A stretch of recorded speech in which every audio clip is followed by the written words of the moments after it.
पड़े गुम, लाख दुखों की एक दवा है, क्यों ना आजमाए। काहे घबराए, काहे घबराए।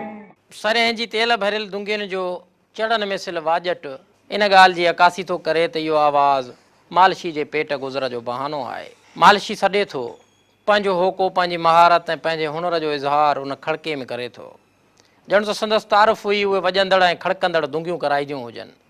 ख़ुशियुनि जा ॾींहं हुजनि या ॾुखनि जा ॾिण, पर मालशी पंहिंजे पेट गुज़र वारे गुज़रान में गुम नज़र ईंदा।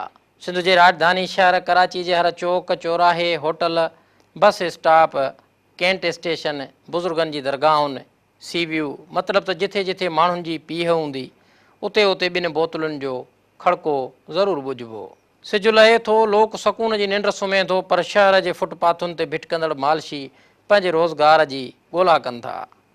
माण्हुनि जे जिस्म ते तेल ॿुॾा हथ फेरीनि था, पाण थकिजी ॿियनि खे राहत बख़्शीनि था। जेतोणीकि इन पोरे ऐं विलोड़ जा पैसा खेनि घणा नथा मिलनि, पर पोइ बि हू पंहिंजे धंधे लॻा वतनि था। मालशी ॿाहुनि, हथनि, टंगुनि तोड़े मथे जी मालिश धार धार बि कनि था ऐं सॼे जिस्म जी मालिश बि कनि था, पर संदनि रेट अलॻि अलॻि आहिनि। कराची जी कैंट स्टेशन वारे इलाइक़े, गुलिस्तान जोहर, सफ़ूरा ऐं मौसमियात जे होटलनि ऐं फुटपाथनि ते रिलियूं ऐं हाणे त बिस्तर बि विछाए मालशी इन धंधे लॻल आहिनि। मालशुनि खां ईद मुतलिक़ जॾहिं सवाल कया विया त तव्हांजी ईद किथे गुज़रंदी, पुछियल सवालनि जे जवाब में संदन चवणु हो त काम है नहीं, मजदूरी मिल नहीं रही, इसलिए यहीं रुके हुए हैं। बड़ा दिन है, लेकिन अगर ख़र्चा हो तो फिर बंदा जाए ना। आगे घर बहन भाई भी हैं, माँ बाप भी हैं, पैसे हो तो बंदा घर जाए। रिश्तेदारों के पास, यार दोस्तों के पास बंदा जाता है। अगर ऐसे बंदा खाली चला जाए, पैसे ना हो, तो किसी के आगे मुंह दिखाने का तो नहीं है ना। याद तो आती है नारे की, घर वालों की, कौम, बस से।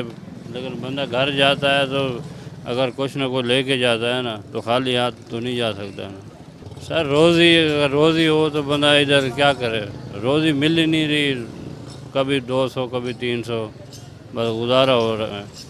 किराया भी है मकान का, अगर मकान का बंदा किराया लेता है 5-6 हज़ार तो मकान का किराया आ जाता है।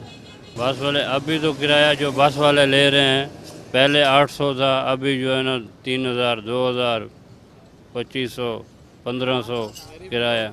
बस वाले छत का किराया 1500 रुपये ले रहे हैं, सीट तो अलावा छत का किराया 1500 ले रहे हैं। हम मालशी है घर पे नहीं कर सकते, इधर कराची में कर रहे हैं, काम कर रहे हैं, बस दे देंगे उसको, बस गुजर जाएगा, ओके सोके गुजर जाएगा। जिसके ग्राहक बने होते हैं उसको ही मिलते हैं ना, 2-3 होते हैं, करता है ना दिल, मजबूरी है इधर। नहीं, जब पैसे नहीं होंगे तो फिर कहाँ जाएंगे, पैसे नहीं होंगे तो इधर कहाँ करेंगे, इधर ही करेंगे ना। यही मालिश का काम करते हैं, बस ये हवाई काम है, कभी 100, कभी 150, कभी 200, कभी ज़्यादा से ज़्यादा 500 रुपया। नहीं जा सकते भाई,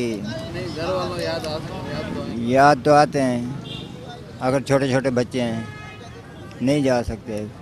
पूरी दुनिया में तो जदीद तरीक़नि सां यानी मसाज पार्लर ठाहे मालिशी मालिश कनि था। हिन वक़्तु घुर्ज इन ॻाल्हि जी आहे त उसरियल मुआशरनि वांगुरु हिते बि मसाज पार्लर ठाहिया वञनि ऐं दुंगियूं खणी भटकंदड़ मालिशी मसाज पार्लरनि ज़रिए ई थक भञण जी उहा सहूलियत आम माण्हू लाइ फ़राहम कनि।